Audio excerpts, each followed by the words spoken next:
We are live. Welcome with Planet Detroit and our partners at Green Door Initiative, Michigan Environmental Justice Coalition, and Elevate. And our session today is about the new Justice40 Initiative Accelerator. But we're just going to wait a few minutes for some folks to join, and then we will get started.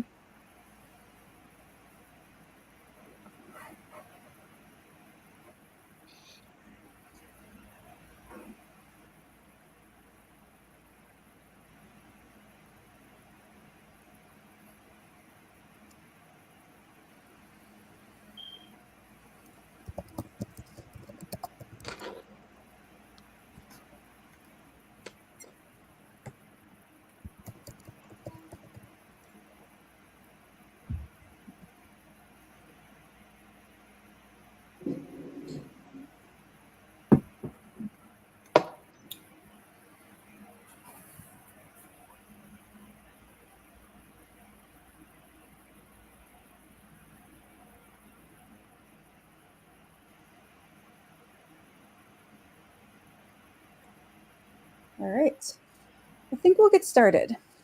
Good morning, everybody. My name is Nina Ignazik. I'm the founder and editor of Planet Detroit. We are a nonprofit news organization focused on climate, health, and equity in the Detroit region. And I'm so excited today to bring you information about a new program that is designed to help communities access federal funds to address climate issues. I'm joined today by Donele Wilkins with the Green Door Initiative. Hi, Donele. Hi, Nina and everyone. Latia Leonard, who is the new Justice40 program manager for the Michigan Environmental Justice Coalition. Hi, Latia. Hello, nice to be here. All right. And Hudson Villeneuve, who is Justice40 program manager with Elevate, which is a consulting organization that has led some of this work. How you doing, Hudson? Hey, everyone. Good to be here. All right. So I'll start with you, Hudson. What is Justice40? Yeah, it's a great question, and there's been a lot of confusion about it, so I'm glad we're starting with this. So Justice40 started as an executive order from the Biden administration when President Biden first took office in 2021. And the executive order directed that 40% of the benefits of federal programs would go to disadvantaged or frontline communities. Because historically, the most well-organized, the most well-resourced communities have been the ones that have been able to access federal funding programs, because you need things like paid professional grant writers with technical expertise to be able to navigate a really complicated federal grant landscape. And so the Justice40 initiative is the first real attempt in earnest from the federal government to try to undo some of those historical injustices and legacies by dedicating a percentage of the benefits of federal programs to go to historically marginalized communities. Now, the key here is Justice40 is not in and of itself a pot of funding. It is not a federal program that has money, but it is a commitment and a promise, and we have to make sure that promise is fulfilled. And that's why we are starting this Accelerator program to help communities navigate that tough federal landscape. Most of the money that's coming down is going to be from recently passed pieces of legislation like the Inflation Reduction Act or the Bipartisan Infrastructure Law. And so what is the Michigan Accelerator? Tell us about this new program, how it got started, and why is it unique? Yeah, well, we're very lucky that we have a state in Michigan where our government is also committed to meeting the Justice40 needs and helping, achieve climate emission reduction goals through the My Healthy Climate Plan. And so the Accelerator in Michigan is based off of a national program that has been running for the past 3 years. But it's the first effort that's going to use public funds from the state to help nonprofit and community-based organizations apply for federal funding. So the Michigan Accelerator provides seed funding to community-based organizations, so 501c3 nonprofits or organizations with a fiscal sponsor or tribal consulting organizations, and they'll receive one-on-one support from what we call navigators.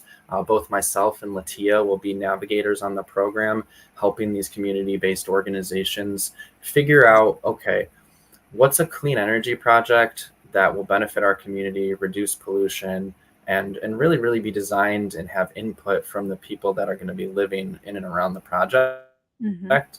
And then where are the sources of funding within the federal grant landscape where we can make sure that funding happens. So really we're providing seed funding so smaller organizations can have capacity to go after the bigger dollars and truly implement these, life-changing projects. Got it. And so why is this so important to our region in particular, here in Metro Detroit and in Detroit in particular? Yeah, and I can let Latia or Donele jump in on this too, but Detroit has a legacy of industrial pollution and redlining and historical racism that has been extremely hard to overcome. And as we face a warming planet in a changing world, it's gonna exacerbate some of those historical injustices. And so we need climate solutions that are driven and designed by the people that are going to be most impacted by a changing climate. I mean, we're having a heat wave starting today. It's going to last 5 days. I heard it's maybe the worst one in 20 years. And, this might be the coolest year for the rest of our lives, right? Because it's only going to continue to get warmer. So upper 90s in June is unheard of. There's going to be impacts of that. And, some of the projects that can receive funding are things like resiliency hubs, so centers in communities where folks can go to just cool off or use the internet, do things to survive some of these freak weather events that we're going to be experiencing. Yeah, and I do want to note that we do have some early resiliency hubs already here in Detroit, including the Studemeyer and others. And the city of Detroit also has, they sent an email out this morning letting folks know that library branches and recreation centers are all available to keep cool during this heat wave. And we know those aren't perfect solutions, but they're there to help. So there is some urgency around this, and that's why we kind of wanted to hurry up and get this webinar done. And that is that the initial round of applications for this is due pretty soon, right? Yeah, so we just launched the application today, and our goal is to make this application process as easy for the applicants as possible. And so while it is competitive, we have limited resources to fund the program. We're not trying to make this difficult or have any barriers to it. So both Latia and myself will be a resource for potential applicants, and we'll share our contact info to help guide you through the process because we want you to be a part of this cohort. And so we're going to be funding about 25 community-based organizations for a 12-month cohort program in which, again, you're going to receive the one-on-one technical assistance support. You're going to receive about $40,000 in seed funding. 25,000 of that is unrestricted. 15,000 of it is for specific technical needs like building assessments, solar assessments, things that require technical experts. And then you're also going to receive trainings from experts in the field on building organizational capacity, accessing state and federal grants.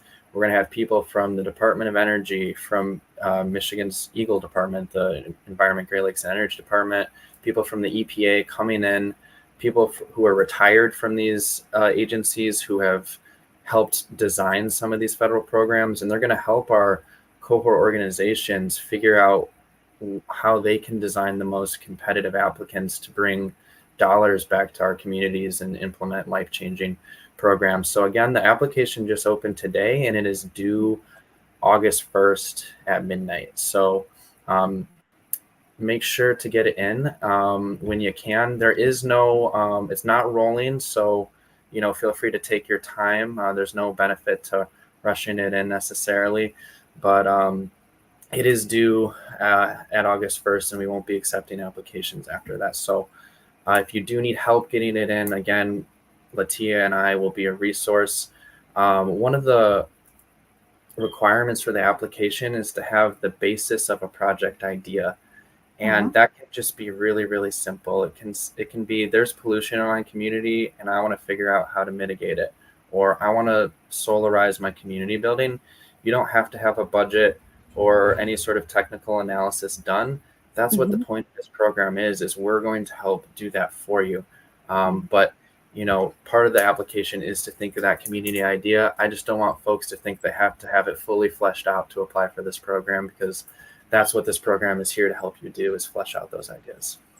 Got it. All right. So the link is, if you're watching on social media or on YouTube, the link is there in the chat, and we will be pushing out this information along with contacts for folks to help.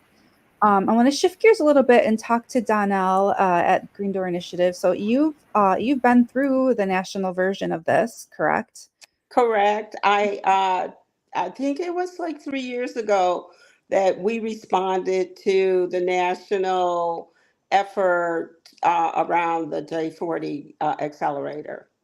Got it. And so tell us a little bit about the impact that's had on the communities that you've worked with. What was this process like? What kind of projects were you able to implement with funding? So I'm really excited to say that that effort, the model for helping nonprofits, EJ groups get in on this opportunity, was very successful for us. It really was very helpful. I will start out by saying that when we were accepted in the cohort that we were part of, there were about 85, maybe give or take, organizations from across the country. About 300 entities had applied for it, and we were real grateful to be one of those advocates that were accepted into the program. And what I started to say is that the technical assistance portion of this was very important, because what we realized is that we didn't know what we didn't know. So I often like to say ignorance is when you're not able to ask the right questions to get to the right answers, right? So part of this process really was about assessing where we were as an organization. Prior to that, we had not received any federal funds.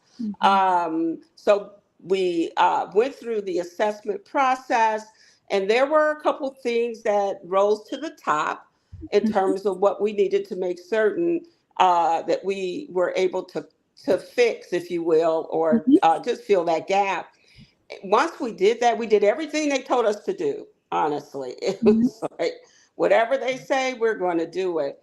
And we did. And soon after, you spoke about how Michigan's model is set up to invite experts.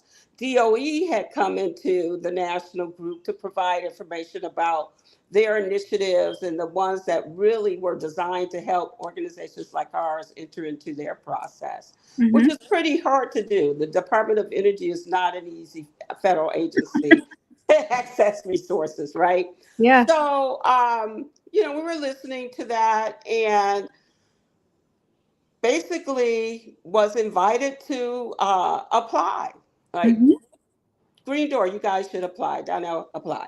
And so we did. And to our amazement, we won that prize. Okay. And our project, which is ongoing, we're developing, there's several phases to this, is we call it the Motor City to Solar City project. And as you indicated, Hudson, Detroit is heavily industrialized. There are a lot of spots throughout our city that's impacted by legacy pollution and public health impacts and all that kind of stuff. So in our the city, Detroit placed the world on wheels, I often say.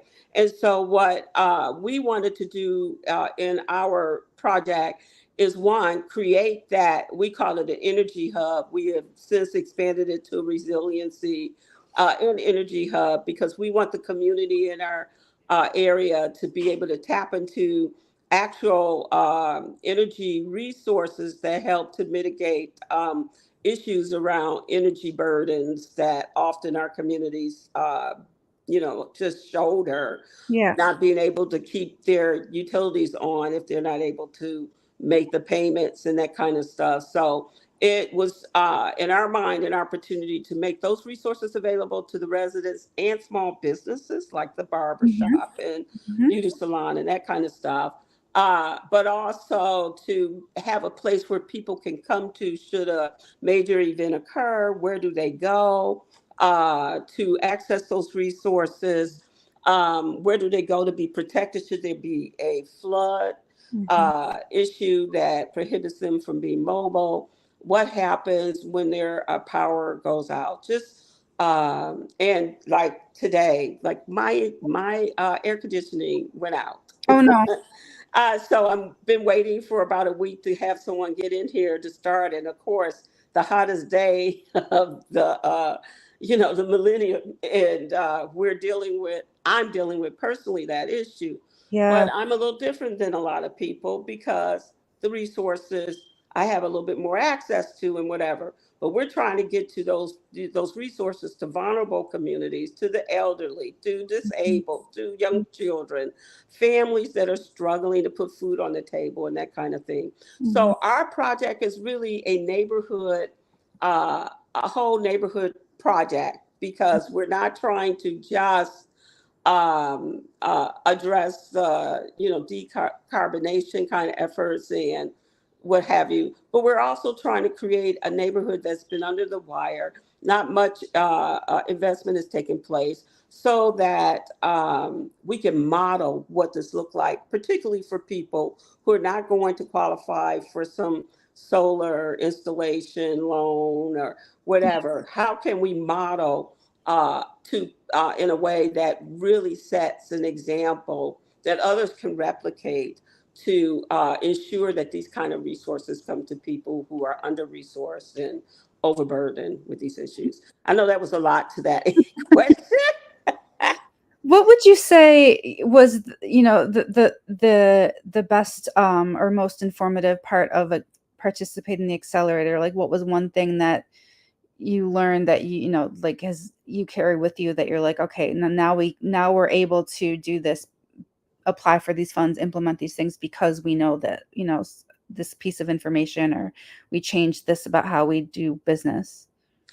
Okay, so I will say that I think the most valuable part of this is how different the federal family access points are in terms, if you compare it to a private philanthropy, for example, and being able to make sure that you have a UEI, which What's of that? course I can't, Gov, sam.gov, grant.gov, like Wow. all of those things are crucial. All of these And registration type things. Yeah. yes, that the government requires. And I think the best thing we learned is that the strategies for building out your program, like being able to access the TA providers and whatever in a way that help us make sense of uh, what we were rolling out and why that's important. I mentioned the DOE, but since that time, and I will say we were sort of like at this point that we could not break the budget ceiling for our organization. I mean, 300 grand was about all we could access, and I know some groups are smaller and think that's pretty good, Right. but I wanted to be in the $1 million, Yeah. club for this because our communities deserve it and they need this much. Mhm. So we have leveraged several EPA grants. We have leveraged, of course, more DOE resources. Mhm. We did break the multi-million-dollar ceiling, which was something that was very difficult for us, but we were able to build our capacity, Right. staffing wise, and all of that as a result of it. And you need money to do this kind of work. Yeah. It doesn't get any cheaper. So, Hudson, or Latia, so Donelle just told us about, how this has really impacted her organizations and her communities. Um, I'm thinking that, many organizations listening to this might still feel really intimidated and daunted by what they need to do to get involved. How does the accelerator address that kind of fear or intimidation for, um, getting involved if you're a small community group and you're trying to step into these very complicated funding mechanisms? Yeah, I have a lot of things to say, but Latia. Yeah, I was just Please going to do. jump in. So one of the things I would say that I think, and I absolutely agree, like the federal grant process is at times very terribly complicated. And if you are a small organization that has never applied for these kinds of money before, it can be a lot. What I think is really helpful about the accelerator is kind of the approach we take is like we're really going to work where organizations are starting at and then kind of helping them build up through the process. And so even like what Hudson said about even just what type of projects are what can I even think of all the way up through the actual applying process. We're kind of working with you intentionally throughout this entire process. And so if you have an idea that obviously we want the idea to be very close to what can be competitive for federal funding, which I'll touch on a little bit in a minute, but you're getting like a lot of wraparound services throughout this process that I think is really helpful for any organization that has a really great idea. So if you want to add to that. That was pretty good. Yeah, we're here to help is really what organizations should take away, even during the application process. I'll also add we're going to have a cohort selection and a process as we're reviewing the applications that reflects a diversity of project stages. So we're going to accept members into the cohort who do have shovel-ready projects, but we're also going to accept folks who have just thought of the idea because they were inspired by this webinar and haven't had time to really flesh it out. So no matter where you are at in the project development stage, whether you already have a budget or maybe it's already even partially funded, or if you're just thinking of the idea today, please apply. There's a space for you in this program. And so when you say shovel ready, what does that mean? And what should people be thinking about in terms of what they have now or what ultimately the program might look like? Yeah, a shovel-ready project would be one that kind of has a budget, has the sort of technical assessments that need to be done in order to, get boots on the ground and start working on it, whether it's like a building electrification project, climate resiliency project, and maybe you even have had discussions with contractors and gotten price estimates on the types of things that would be cost. Now, again, those are types of things that our program is designed to help organizations accomplish and connect you with those types of TA providers. But even if you're at that stage already, you may not have the funding for the project. And so we will still help organizations that have already gone through that navigate the federal grant landscape and find what funding opportunities are available and how we can make your application as competitive as possible, because we have worked with providers that have secured millions of dollars in federal funding before, so they know how to write these grants. They know what the reviewers at the federal level are looking for. Got it. So Latia, you've been, I know that you're new in this role, but you've been talking with groups about these. Can you share a little bit about the kinds of groups you're talking to and what you're hearing?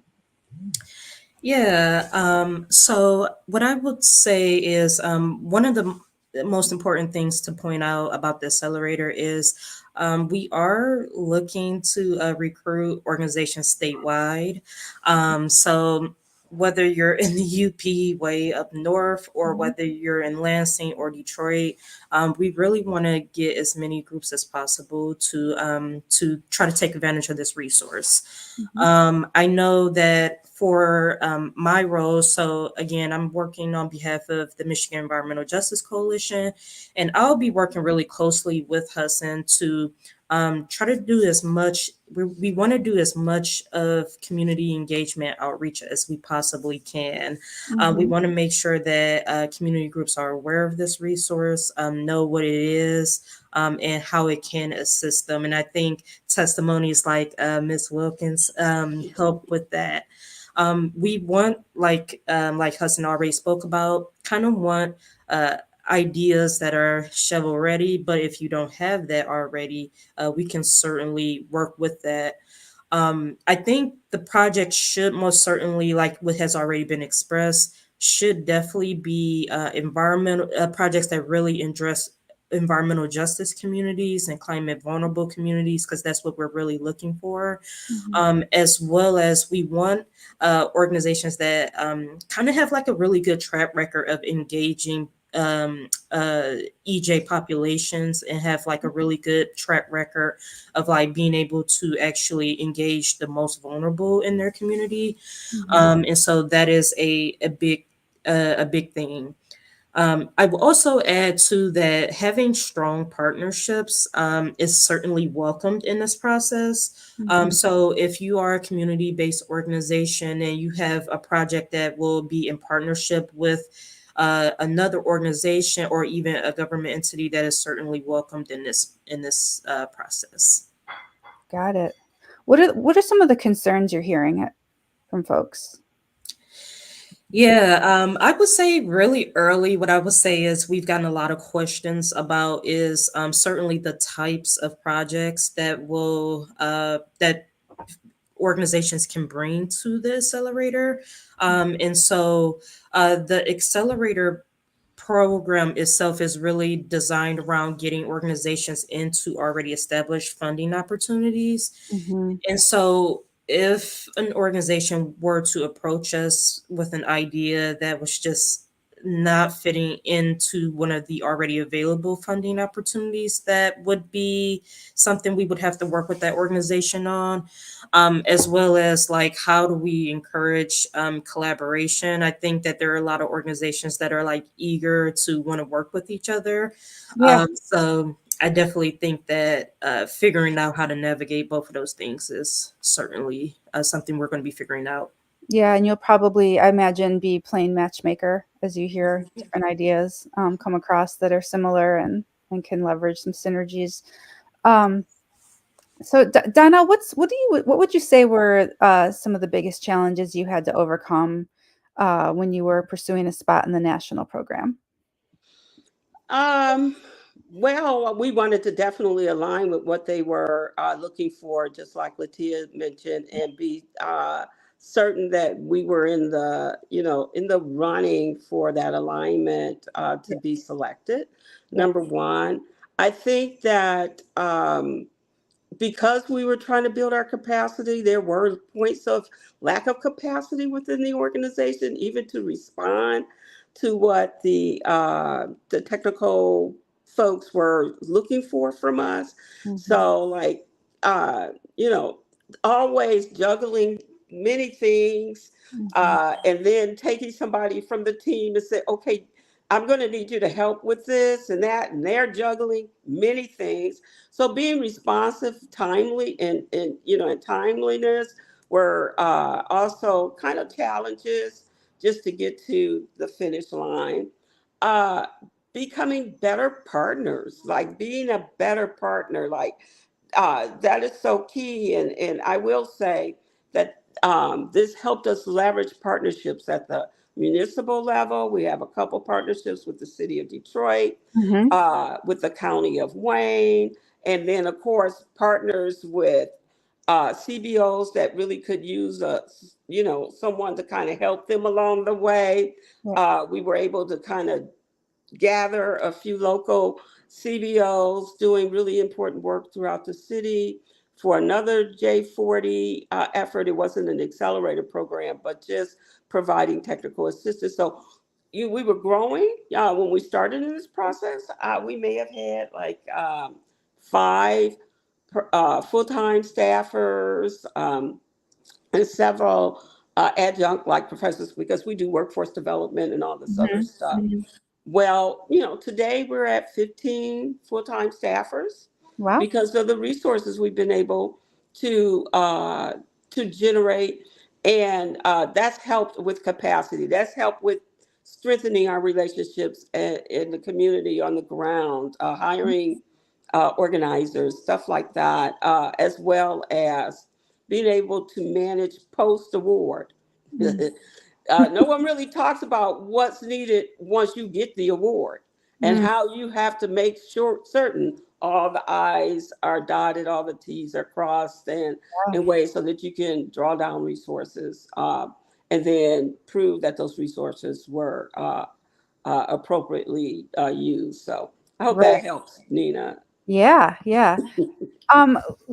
Latia or Hudson, tell us, how is this going to work? If I'm a group leader considering doing this, and I actually want to do an application, what should I be really thinking about beyond, what my project idea is? What other kinds of things are you looking for?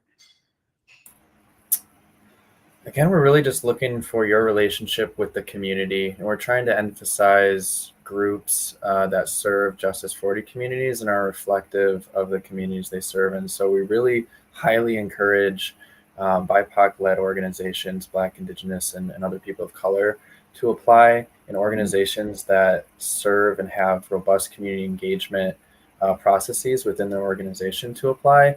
Those are going to be the most effective groups to create the community-based climate solutions. But as you'll see through the application, which isn't too long of an application, I hope we tried to make it as simple as possible, but while still getting all the information we need.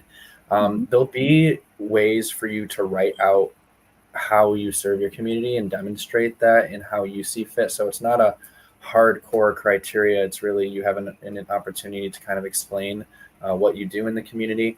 But the first step is to just apply, and we have, me and Latia as a resource. If you have questions throughout the application process, then we'll help you go through your answers and figure out what you need to say. We're not trying to make this a barrier. And if you want me to go into like what the cohort experience will look like, I can jump into that. Yeah, that was my next question. So say I'm somebody who actually applied and got into as a member of this cohort. What should I be expecting in terms of the resources required, but also the time commitment? Yeah, Latia, you want to jump in here?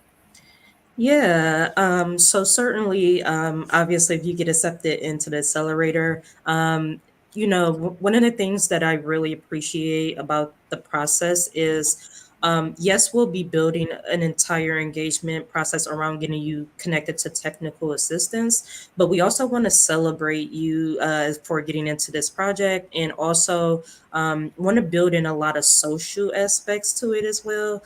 So one of the things that I really appreciate about the Accelerator is you'll have a lot of time once you're in the program to collaborate with your fellow cohort members, to kind of learn from each other, bounce ideas off other organizations, and kind of see what other organizations across the state are doing.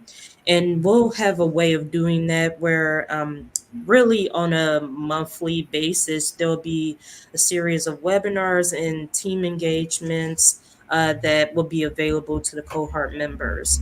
As far as like time and expectations, like what I would say is organizations should expect a few hours a month in terms of the number of webinar opportunities. But then when it gets to the actual, like you're applying for the grant process, we think that'd be somewhere around 10 to 30 plus hours of work that will be put in for actually filling out for the actual funding, the federal funding application.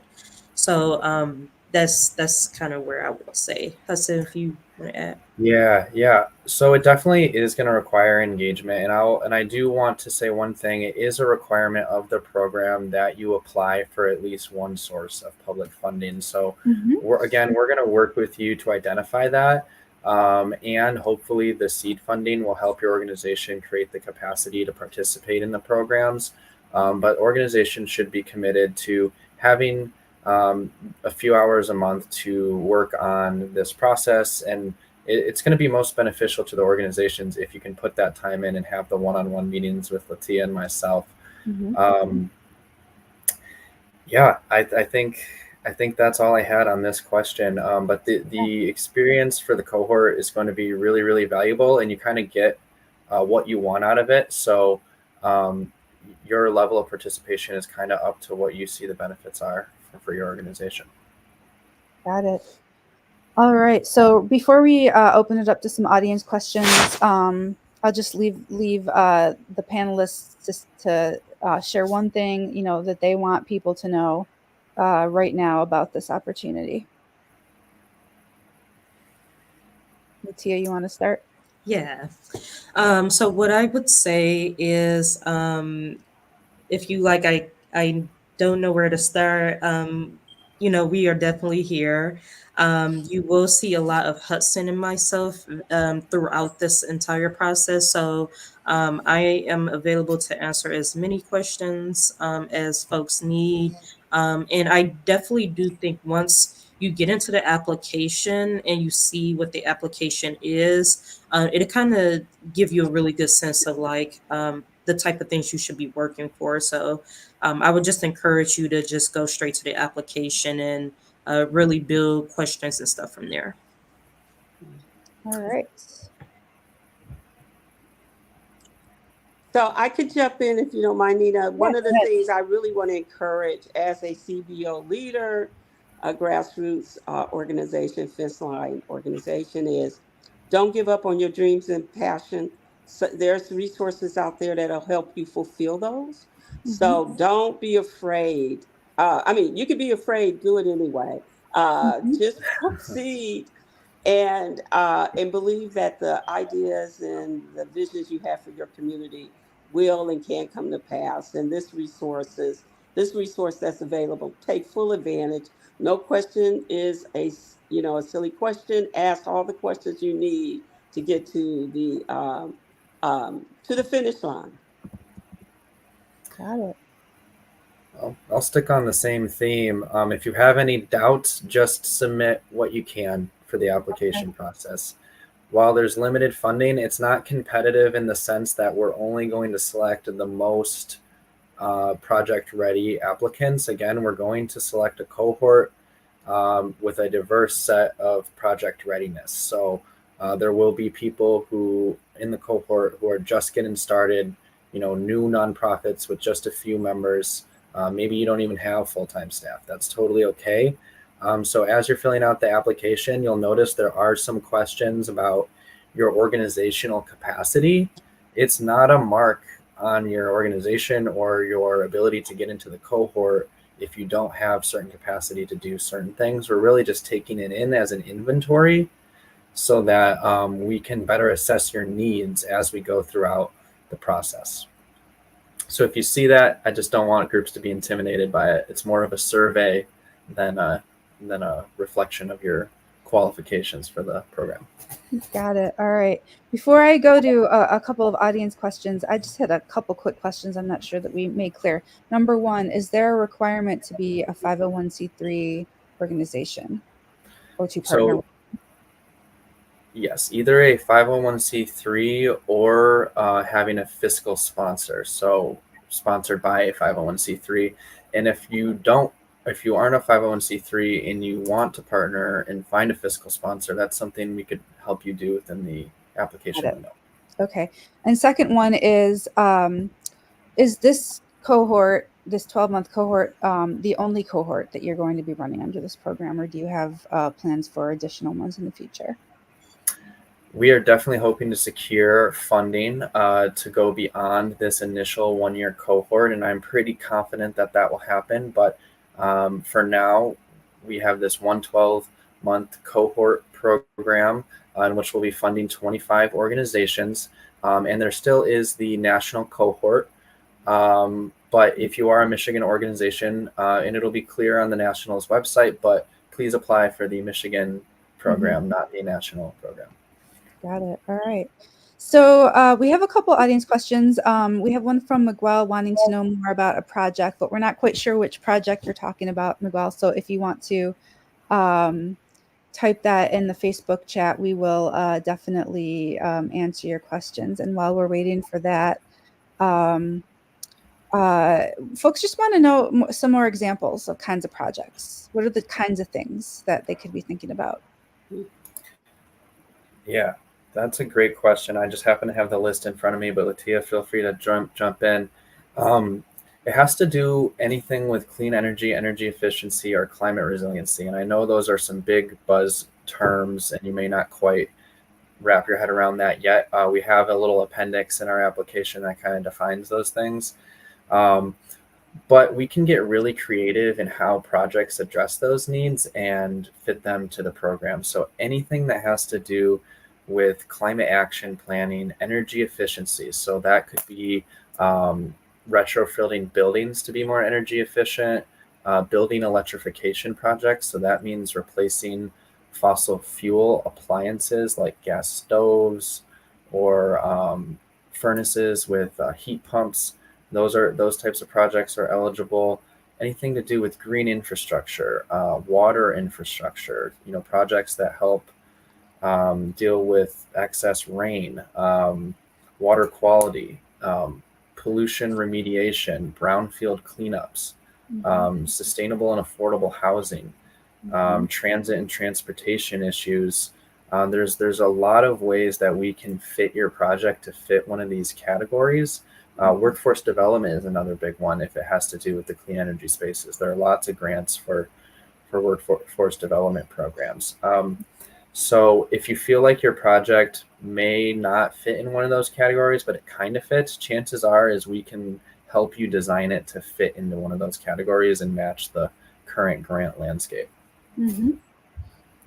Anyone else want to add to that as far as the kinds of ideas folks are presenting, or no? Okay.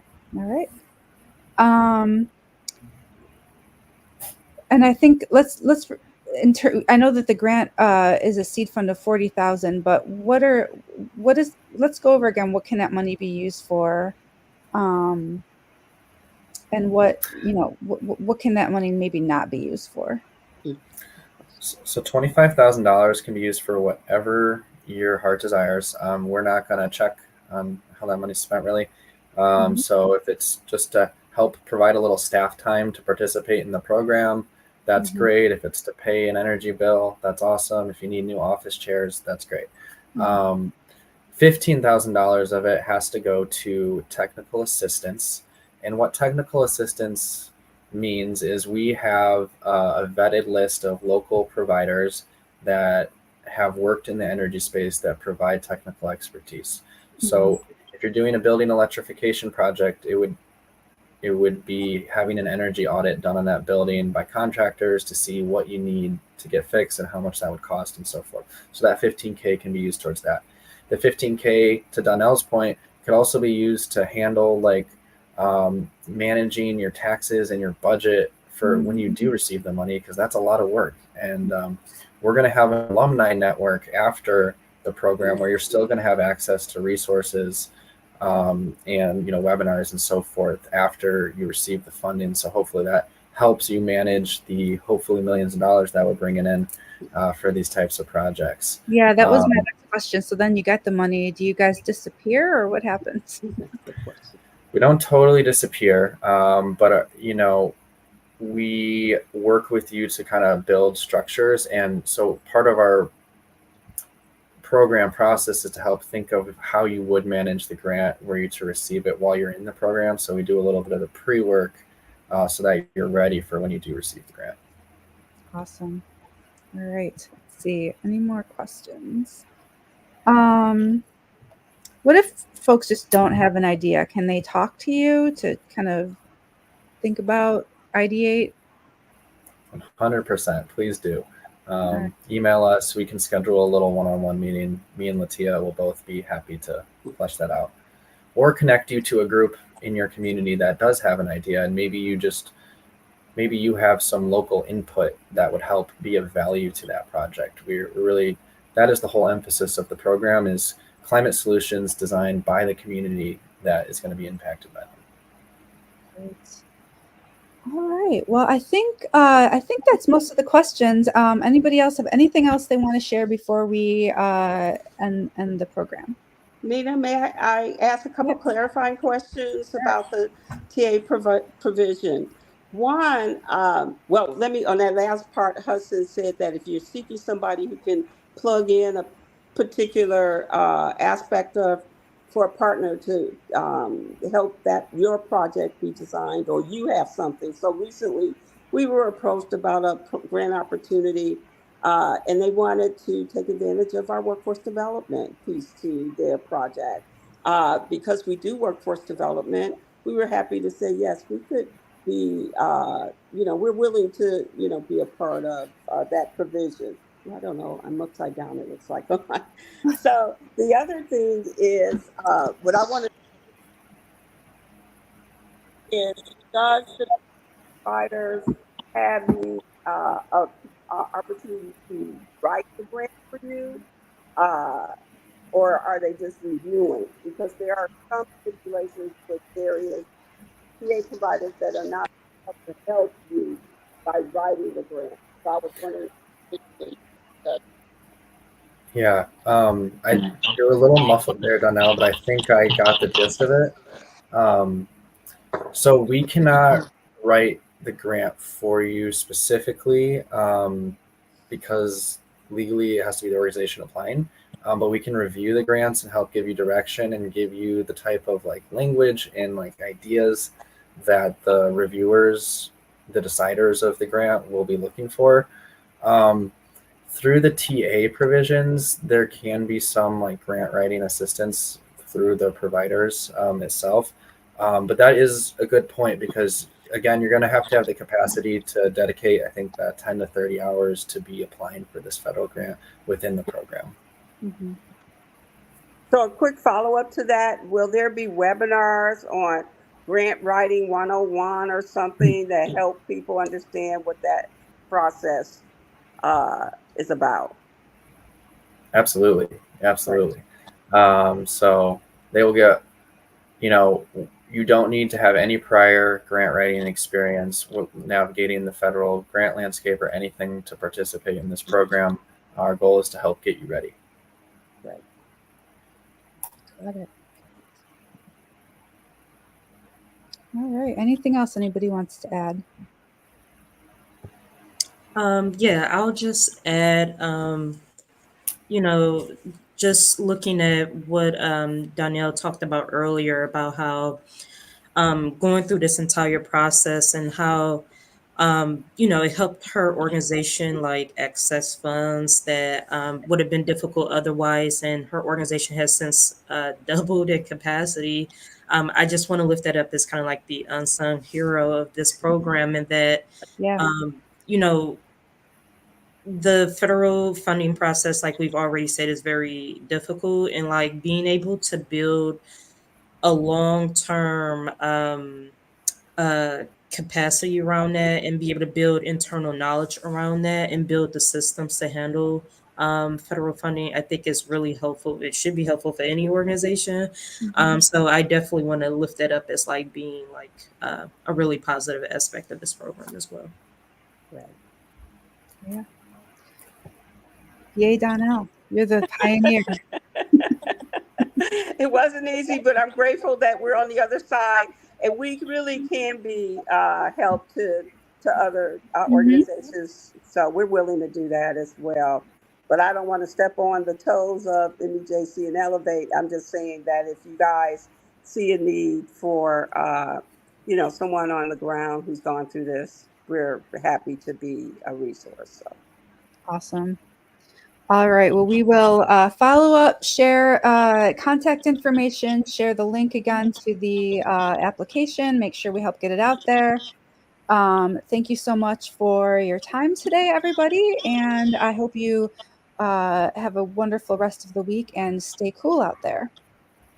Thank you, everyone. Bye, everybody. Thank you. All right. Bye.